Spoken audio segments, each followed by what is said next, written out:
Oh my, I feel like there's going to be a Corrosion Alolan Muck at some point in this battle, and I don't think I'm ready to handle that right now, but I guess we just need to go right into the battle, and there's a couple of surprising things at this point that I'm thinking about right now. One, why haven't we seen more Salazzle in doubles? And two, have we made it this far into Pokemon Sun and Moon and not seen an Alolan Muck Salazzle combo?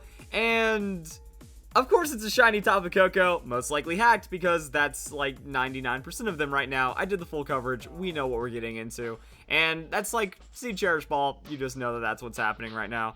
So that's going to be the Electric Surge right there. And we're going to see the Salazzle go for the Poison Gas. Tapu Koko avoids it. That's so... Wait, no! That makes me so happy because I love Poison Gas. I think it's one of the coolest moves and one of the more underrated moves in the game because it poisons both opponents. Ironically, Salazzle actually poisoning the poison type and then the other Pokemon avoids it. But straight into Venom Drench as well. Oh my goodness! That's filthy. That's beautifully filthy. Oh my goodness! That is such a good combo! I need more time. I need more to break this down with. This is like... How have we made it this far and not seen something so amazing? Salazzle going to protect it as well. That just works. Fine. Okay.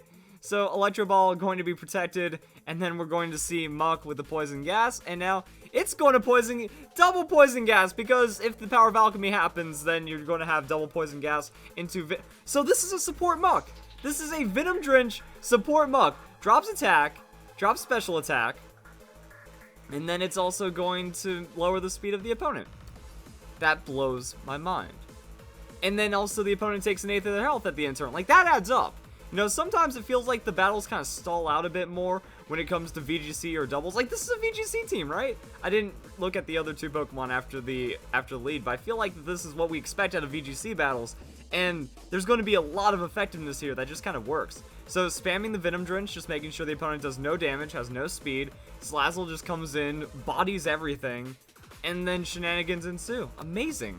So the opponent's going to go throughout the Rock Tomb right there, and it's going to lower Muck speed, but it doesn't matter at this point. Like the Venom, okay, and then it's going to get Corrosion, and imagine if it's like a Celesteela. Like a Poison Celesteela does not want to be in that situation, and then it's losing damage and stuff. So the effectiveness of its Leech Seed does go away as well. I'm actually, like, this is just ridiculous. So now the opponent's going to withdraw the Muck, going in for Alligator. That's not going to work. I feel like the Salazzle is just going to go and use Poison Gas, and then just everything going to have a bad time. So what's this now? Crobat. Alright, Z-move from the Crobat. I mean, either way, there's going to be, like, double poison happening right now. And I think that's going to be absolutely ridiculous. Like, okay, I would just do double Poison Gas, because I don't think it matters at this point. Like, you anticipate Salazzle is probably going to get focused down, outsped, KO'd by the Crobat, like what's happening right now. And then that means Power of Alchemy is going to kick in, which means when Muck goes for the Poison Gas, it doesn't matter. If that's what ends up happening, like I said, I don't think I'm ready to handle anything like this. And that's what happened, guys. So now we got a situation where all four Pokemon were able to get poisoned in the double battle. And Muck is just, like, untouched as well, and not taking damage, and not having that hard of a time, and that's going to be the Black Sludge healing it up. And, like, all you have to do is have the allied Pokemon protect as you go in Venom Drench, and now you're going to outspeed them, and then they're going to have reduced offenses, and then they're not doing damage to both Muck and the Pokemon. Oh, wait, it's a Pyukumuku. That spices things up. I was like, where's the sweeper? You know, that's what I was expecting more than anything. You know, we get the sweeper in here. It doesn't have to worry about it as being, like, offensively blown up, and then it can make use of the opponent's lowered speed. But the Earthquake's going to come in from the Feraligatr, so that's actually going to do some solid damage to the Muck with that super effective hit. Pyukumuku doesn't take a lot, though. Even though it's a crit, and Muck with the knockoff. And then, yeah, it's like pure support. That's pure support right there. And Pyukumuku has the Venom Drench as well. This is the greatest troll team I've ever seen. And it's not even troll team. This is just amazing. Like I said, I wasn't ready for this because I saw it. I thought I knew what was going to happen. And then, like, everyone running Venom Drench kind of threw me off. Where's the team's win condition? I guess it doesn't matter because you just put two tanks out there. Pyukumuku has filthy sustain, and it already does more than enough. And that's gonna be a thing. And then Crobat goes for Air Slash, and that's not gonna hurt much. And for Alligator's gonna do the Earthquake, but after the Venom Drench, there's like no damage coming out, and that's yeah. I want to see more battles, and fortunately, there's a long list of battles, guys. I might have to do like a separate I'm gonna have to break all conventions of Fan Fridays for this and just show separate battles because I wasn't prepared to share my screen or anything. But Corrosion, Poison, Gas, we have like 1, 2, 3, 4, 5, 6, 7 submissions, and it's also Z-Purify. What? Z-Purify? Oh, I'm in tears, guys. I didn't think that was possible from a Pokemon battle.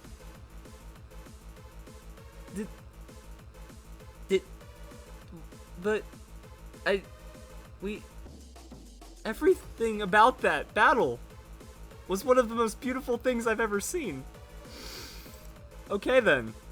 And then looking at the rest of the team, we also have a Gengar. There was a Venusaur last time, so it's like Mono Poison plus Pyukumuku. I don't know what to think anymore. Like let's battle.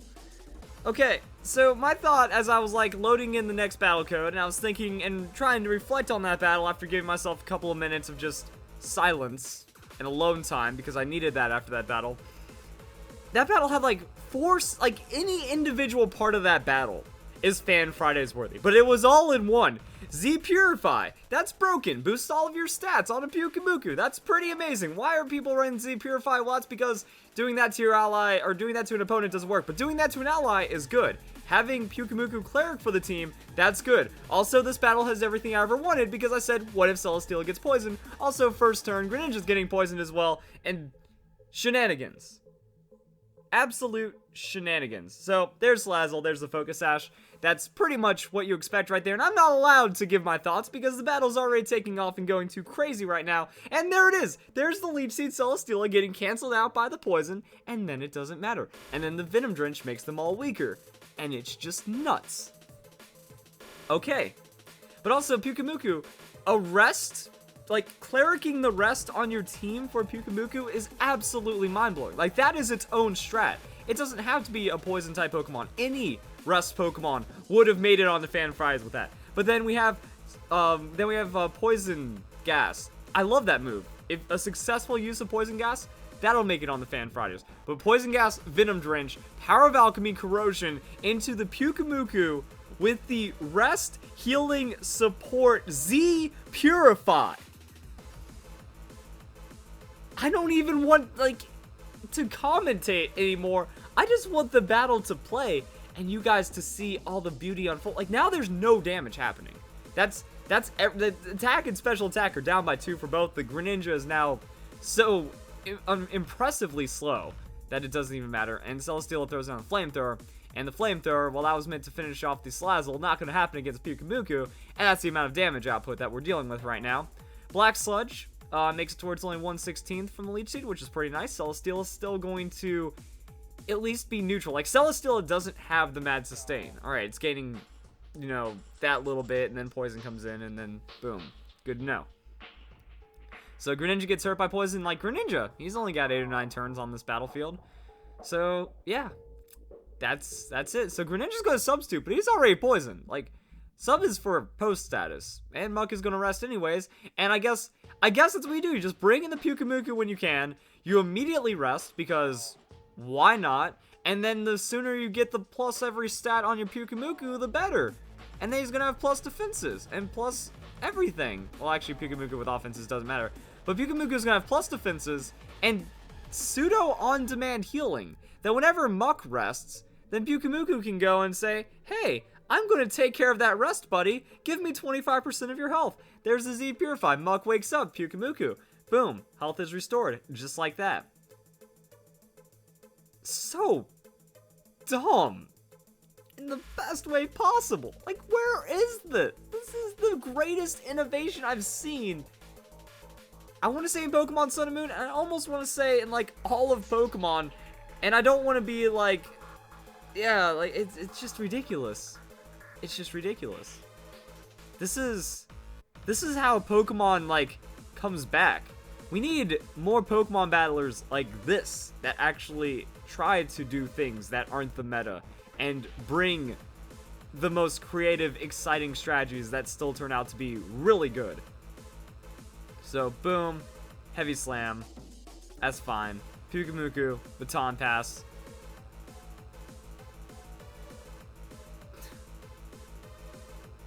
I give up. So now we have Z-Purify, All-Stat, Baton Pass on the Pyukumuku. Where's that in singles? You know, you just Z-Purify. Who cares if it fails on the opponent? Get a free Baton Pass, +1 to everything on that Pokemon coming in. Pyukumuku is so slow, that's the last Pokemon to move on the field.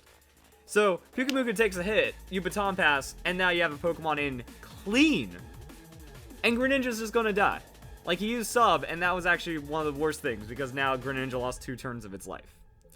And now we have Gengar in. And it's Mega Gengar, too.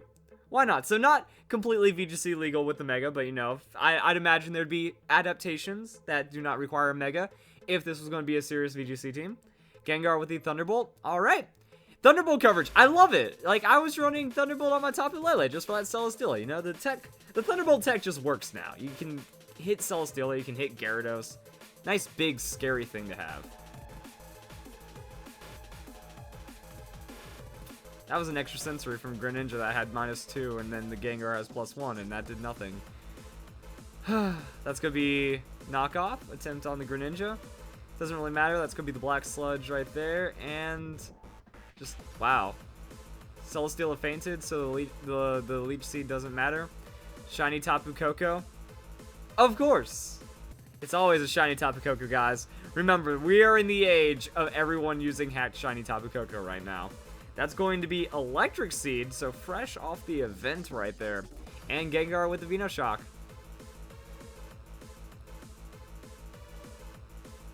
It doesn't even need the Poison Gas. And Gengar continues the chain of poison effectiveness. Because if Muck goes for the Poison Gas and hits everything, Gengar gets double damage on its Venoshock at a +1. Like I said, I'm trying to keep the commentary down for a minimum because you can see the beauty of this battle right now.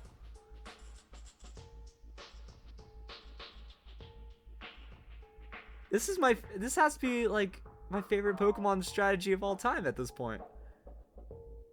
Unfortunately, it's taking down Snorlax, but I don't really think... Was the opponent's whole team shiny? I see the shiny Greninja, now shiny Snorlax on top of the hacked Tapu. Oh no, Celesteela, which can't be shiny, but yeah. Opponent completely hacking, so... I'm okay to see this filth take out the hacking filth. Figgy Berry gets knocked off. That's going to suck for Snorlax's Belly Drum for sure. Nope, you don't get that health back. And... maximized attack. While it is scary, we have a sweeper on the field, so... it could be worse.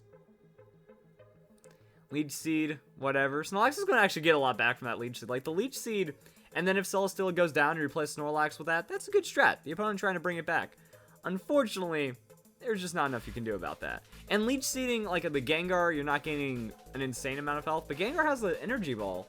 So, Venoshock, Energy Ball, something, and Muck has the knockoff. Okay, that could have gone bad with the Snorlax, but Snorlax can only, like, target one. For the most part, unless I had the Earthquake. The Earthquake could have, like, revenged some hard filth right there, but then Salazzle comes in, outspeeds, and then gets the dunk anyway, so just enough speed to make sure that Snorlax wasn't able to make it work. The knockoff was pretty good, and then, yeah, that's... This, I don't know, I think I said I think I covered most of what this team does. And... what a better way, like, I can't think of a better way to end Fan Fridays than just, like, everything. I don't even know what I can call this video. It needs attention. Everyone needs to see this battle, and yeah. Hope you guys enjoy the video. Hope you all have a nice day. Hope you have a great weekend, great week, everything. I'm at a loss for words, guys. It was beautiful.